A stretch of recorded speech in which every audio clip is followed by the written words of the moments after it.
شب سوم. پس از نماز مغرب آقایان علما و حاضران تشریف آوردند و پس از پذیرایی جلسه حالت رسمی به خود گرفت.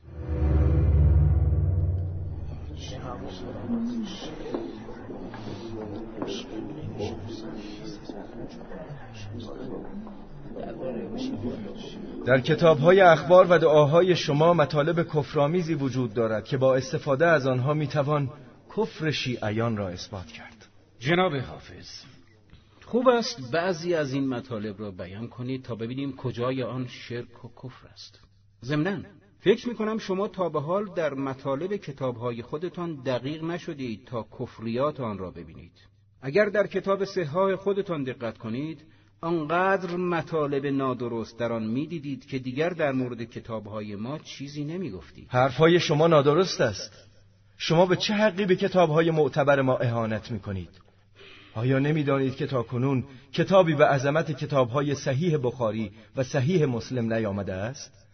این دو کتاب اساس مذهب اهل سنت پس از قرآن مجید است که مورد قبول تمام امت است. این که می‌فرمایید این دو کتاب مورد قبول تمام امت است، حرف باطلی است. چون بیش از 100 میلیون شیعه که جزء امت هستند این کتاب‌ها را قبول ندارند. فکر می‌کنم این امتی که می‌گویید مشابه اجماع امت پس از وفات نبی اکرم برای تعیین خلیفه باشد. آنچه من می‌گویم با دلیل و برهان است.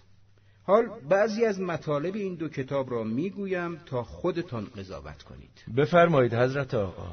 در صحیح بخاری حدیثی از طریق ابو هریره به رسول اکرم نسبت داده شده است که در روز قیامت خدا به صورت خاصی ظاهر می شود که آدمیان می توانند او را ببینند.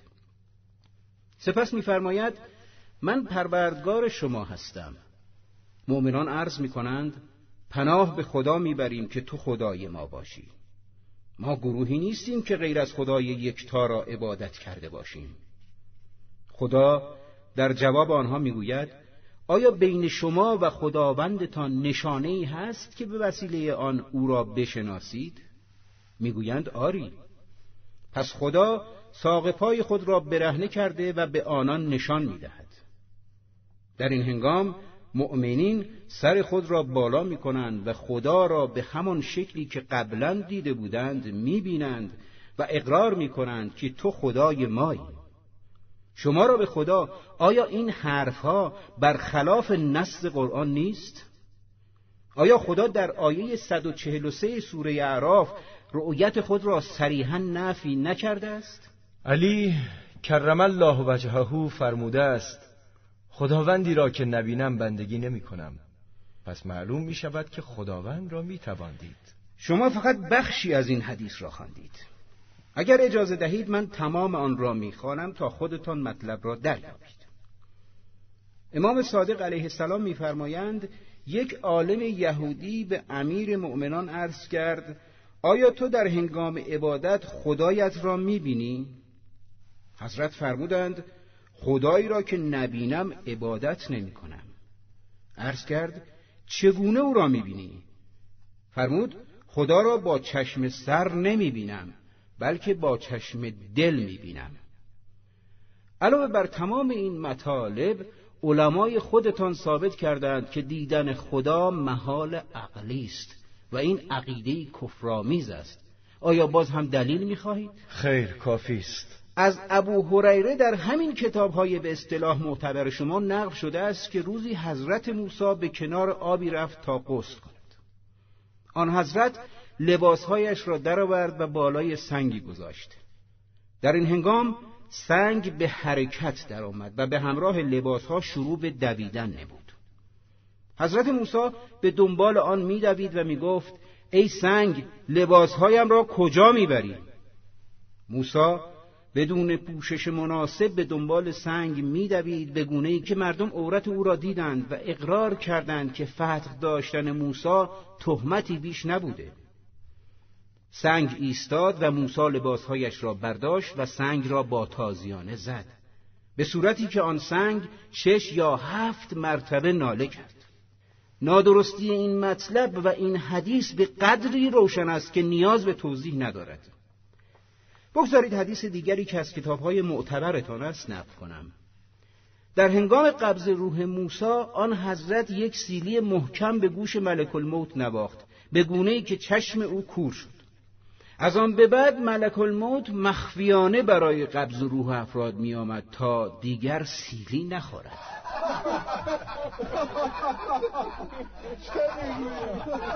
البته من از ابو هریره تعجب نمی کنم، بلکه از کار شما تعجب می کنم که پس از دیدن این همه مطالب جعلی باز این کتب را صحیح ترین کتاب ها بعد از قرآن می دانید. در کتاب های ادعیه شما نیز از این دست کفریات بسیار دیده می شود.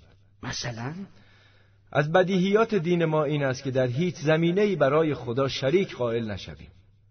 در کتب ادعیه شما مکرراً از غیر خدا طلب حاجت می شود و این یک نوع شرک واضح و آشکار است. اول شما معنای شرک را بگویید تا بعد پاسختان را بدهم. مطلب واضح است. کسی که خدای یکتا را قبول دارد در صورتی که از غیر خدا حاجت بخواهد مشرک است. همچنین نذر برای غیر خدا شرک است. بسیاری از شما برای امامان و امامزاده هایتان نذر می کنید. این شرک نیست؟ در کتاب‌های فقهی ما برای دادن نذر 2 شرط اساسی بیان شده است که اگر یکی از این 2 شرط نباشد نذر باطل است. شرط اول آن است که نیت نذر برای خدا باشد و شرط دوم آن است که صیغه نذر خوانده شود و تا نام خدا در صیغه برده نشود نذر محقق نمی شود. مثلا نذر می کند اگر حاجتش برآورده شود گوسفندی را برای خدا در حرم امام یا امامزاده قربانی کند. خب کجای این عمل شرک است؟ حاجت خواستن از غیر خدا شرک است. عزیزم، اگر حاجت خواستن از غیر خدا شرک است که در این صورت همه عالم آدم مشرک هستند. آیا انبیا از مردم کمک نمی گرفتند؟ آیا حضرت سلیمان برای آوردن تخت بلقیس از مردم و مخلوقات دیگر کمک نخواست؟ آیا شما برای رفع نیازهای روزمره از مردم کمک نمیگیرید؟ وقتی که ما میگوییم یا علی ادرکنی در حقیقت برای توجه به خدا از ایشان کمک میگیریم. چرا شما شیعیان به دنبال وسیله هستید؟ چرا مستقیما از خود خدا حاجت طلب نمی کنید؟ حاجت خواهی مستقیم از خدا نیز مورد توجه ما هست، ولی اینکه چرا ما دنبال وسیله هستیم مربوط می شود به دستوری که خداوند متعال در آیه 35 سوره مائده به ما مؤمنان داده. می بینید که ما طبق دستور رسول خدا خاندان آن حضرت را وسیله تقرب خود به سوی الله می دانیم. در کجا پیامبر چنین دستوری دادند؟ ابن ابی‌الحدید نقل می کند که حضرت زهرا سلام الله علیها فرمود: حمد می کنم خدایی را که از پرتو نور رحمتش اهل آسمان و زمین بندگی می کنند و ذات اقدس او هدف تمامی وسائل می باشد و ما این وسائل در میان خلق. و نیز در حدیث معروف ثقلین که در منابع معتبر شما موجود است از قول رسول اکرم آمده است که اگر به عطرت من متمسک شوید هرگز گمراه نخواهید شد. تصور میکنم اشتباه میکنید. سند حدیث ثقلین صحیح نیست، چون که بخاری در صحیح خود آن را نیاورده است. نه خیر، اشتباه نمی کنم. درستی اسناد این حدیث به قدری مسلم و محکم است که حتی ابن حجر متعصب می نویسد این حدیث از طریق 20 نفر از اصحاب رسول خدا نقل شده است. مگر هر حدیثی که بخاری نقل نکرده غیر صحیح است؟ این فرمایش شما توهین به کتاب‌های دیگرتان است. علت این عرض من آن است که بخاری در نقل حدیث بسیار محتاط بوده و احادیث ضعیف را نقل نکرده است. اصلاً و ابدا. ایشان هر چه که میشنیده اگر با عقایدش هماهنگ بوده نقل میکرده و چنانچه هماهنگ نبوده آن را کنار میگذاشته. ابو هریره حدیث ثقلین را با قید کتاب الله و سنتی نقل نموده است. این گفته‌های ابو هریره از درجه اعتبار ثابت است، زیرا با نقل‌های مشهوری که توسط عده کثیری از علمای خودتان مطرح شده تضاد دارد. ضمناً این را هم اضافه کنم که نقل ابو هریره با مبانی عقلی هم ناسازگار است، زیرا مبین قرآن نمیتواند چیزی باشد که خودش نیاز به مبین دارد. خود سنت احتیاج به مبین دارد، پس چگونه ممکن است که مبین قرآن باشد؟ و اما یکی دیگر از دلایل ما در جواز توسل به اهل بیت حدیث بسیار معروف و معتبر سفینه است که بیش از 100 نفر از علمای شما به آن اقرار دارند. رسول خدا صلی الله علیه و آله و سلم فرمودند جز این نیست که مثل اهل بیت من در میان شما مثل کشتی نوح است، هر که بر آن سوار شود نجات می‌یابد و هر که از آن سرپیچی کند هلاک می‌شود. نکته دیگر الان یادم آمد، در تاریخ ثبت است که خلیفه دوم هم متوسل می‌شده. پس بنا به قول شما خلیفه دومتان هم مشرک و غیر موحد است. یعنی چه؟ این اولین باری است که چنین حرفی را میشنوم. در کجا خلیفه عمر چنین کاری مرتکب شده است؟ بخاری از قول عمر نقل کرده که میگفت پروردگارا ما به وسیله عموی پیامبرت به سوی تو توسل میجوییم تا به ما باران بدهی. آیا شما کاسه داغ‌تر از آش شده اید؟ بدونید که واقعیت غیر از اون است که شما میگید. استدعا دارم از این حرفتان توبه کنید و این رو بدونید که شیعه آل پیامبر را خدا نمیداند، بلکه اونها را آبروی درگاه باری تعالی میداند و ایشان را واسطه بین خود و خدا قرار میدهد. این صحبت‌های شما با آنچه که قبلا شنیدم جور در نمی آید. آنچه شنیده اید را دور بریزید و از آنچه میبینید صحبت کنید. شما تا به حال کتاب‌های دعای ما را خوانده اید؟ نه، متاسفانه دسترسی نداشتم. خب نیکو بود ابتدا نگاهی به این کتاب‌ها میانداختید، سپس اشکال میگرفتید. الان 2 کتاب دعا همراه دارم که میتوانید ببینید. بفرمایید. در این لحظه از جلسه جناب سلطان الواعظین کتاب‌های دعا را به علمای اهل سنت می‌دهند. ایشان دعای توسل را خواندند و به وضوح مطالب جناب واعظ را در آن یافتند. در این بین بعضی از اهل سنت حاضر در مجلس از مضامین دعا متعجب شدند. یا وجیها عند الله اشفع لنا عند الله یا سادتی و موالی انی توجهت بكم ائمتی و عدلتی لیوم فقری و حاجتی الالله و توسلت بكم الالله و استشفعت بكم الالله فاشفعوا لی عند الله واستنقذوني من ذنوبي عند الله فإنكم وسيلتي إلى الله فبحبكم وبقربكم أرجو نجاة من الله فكونوا عند الله رجائي یا سادتی یا اولیاء الله صلی الله علیهم اجمعین ولعن الله اعداء الله ظالمین من الاولین والآخرین آمین رب العالمین. ببینید که محتوای این دعاها چیزی جز توحید و یکتاپرستی نیست. شما علمای اهل سنت با تهمت زدن به شیعیان و تحریک احساسات مردم متعصب آنان را از راه خدا منحرف می‌کنید.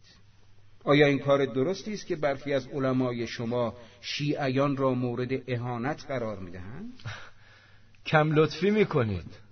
کدام یک از علمای ما چنین کاری کرده است؟ فخر رازی در کتاب خود هر جا که از ما یاد می‌کند می‌نویسد و اما الرفض لعنهم الله.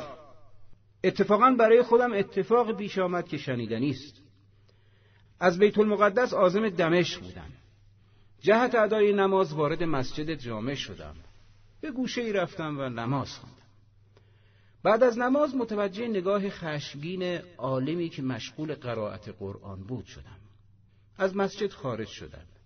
منتظر حرکت ماشین بودم که صدای اذان نماز عشا بلند شد.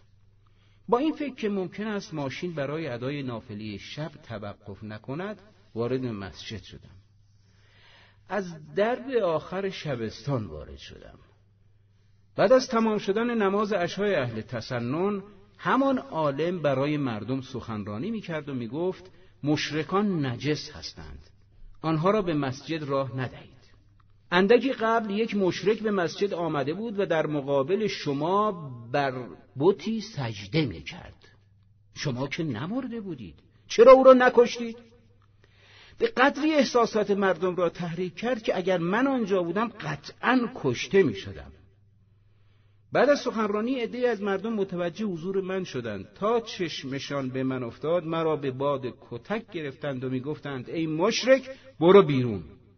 از زنده ماندن خود مایوس شده بودم تا اینکه به تشهد نماز رسیدم.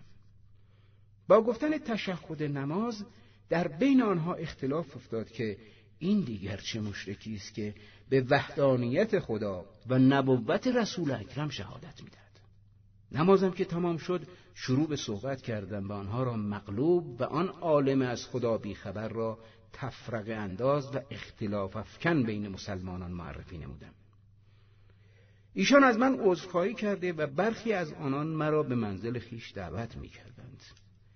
این یک نمونه از صدها نمونه است که در آن علمای شما باعث تحریک احساسات عوام علیه شیعیان موحد و خداپرست می‌گردند. ما که تقصیری نداریم. این شما هستید که باعث تحریک اهل سنت می‌شوید. چگونه؟ شیعیان مرده پرستی می‌کنند. روزی هزاران شیعه در مقابل قبور صورتشان را روی خاک می‌گذارند و سجده می‌کنند. آیا این کار شرک نیست؟ وقتی مردم پاک اهل سنت این حرکات را می‌بینند تحریک می‌شوند. در این هنگام جناب شیخ عبدالسلام که یکی از کتاب‌های ادعیه را ورق می‌زد تا به موردی دست یابد و آن را علیه شیعیان به کار برد، سرش را بلند کرد و همچون کسی که وسیله‌ای مهم را به چنگ آورده است رو به جناب واعظ کرد و وارد بحث شد. بفرمایید آقای گرامی، در این مورد چه میگویید؟ چه موردی قربان؟ علمای شما دستور دادند که پس از زیارت زائر 2 رکعت نماز زیارت به جا برد. آیا نماز برای امام و رو به قبر او شرک نیست؟ این در کتاب خودتان موجود است. چون خیلی از شب گذشته و ممکن است آقایان خسته شوند، پیشنهاد میکنم جوابتون را فردا شب تحویل بگیرید. ما از اینجا نمی رویم تا جواب جناب شیخ را بدهید. چون جناب شیخ ما بسیار داغ هستند و حربه‌ای بزرگ را تهیه کردند، اگر جناب حافظ اجازه بفرمایند ابتدا جواب ایشان را بدهم و بعد پاسخ شما را به محضرتان عرض کنم. جناب شیخ، بفرمایید ببینم آیا تا به حال به زیارت رفته اید و اعمال شیعیان را از نزدیک دیده اید؟ نه خیر. پس از کجا میگویید شیعیان رو به قبر امام نماز میخوانند؟ از روی همین کتاب آقا.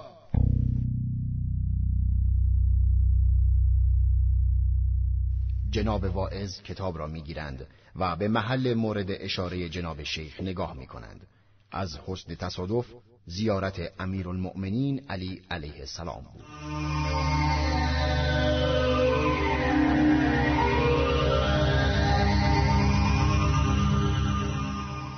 من این قسمت را از روی کتاب میخوانم، خود شما قضاوت بفرمایید. مینویسد بعد از تمام شدن زیارت 6 رکعت نماز خوانده میشود. 2 رکعت هدیه به امیرالمؤمنین، 2 رکعت هدیه به حضرت آدم و 2 رکعت هدیه به حضرت نوح که در جوار قبر آن امام عظیم الشأن مدفونند. حال بفرمایید آیا نماز هدیه شرک است؟ و اما در ادامه آمده زائر پس از نماز رو به قبله بایستد و دعای زیر را بخواند. خدایا برای تو نماز را خواندم، زیرا برای غیر تو نماز جایز نیست. عجیب است، مگر اینجا نوشته نشده که زائر عتبه را ببوسد و وارد حرم شود؟ شیعیان که به درب حرم امامان خود میرسند سجده میکنند. آیا این عمل شرک نیست؟ اگر من جای شما بودم بعد از شنیدن این جواب منطقی سکوت میکردم. اولا بوسیدن با سجده کردن فرق دارد. خدا را گواه میگیرم که وقتی به دیدن قبر ابو حنیفه رفته بودم و میدیدم که سنی ها از روی محبت به خاک میافتند، اصلاً چنین قضاوتی نمیکردم.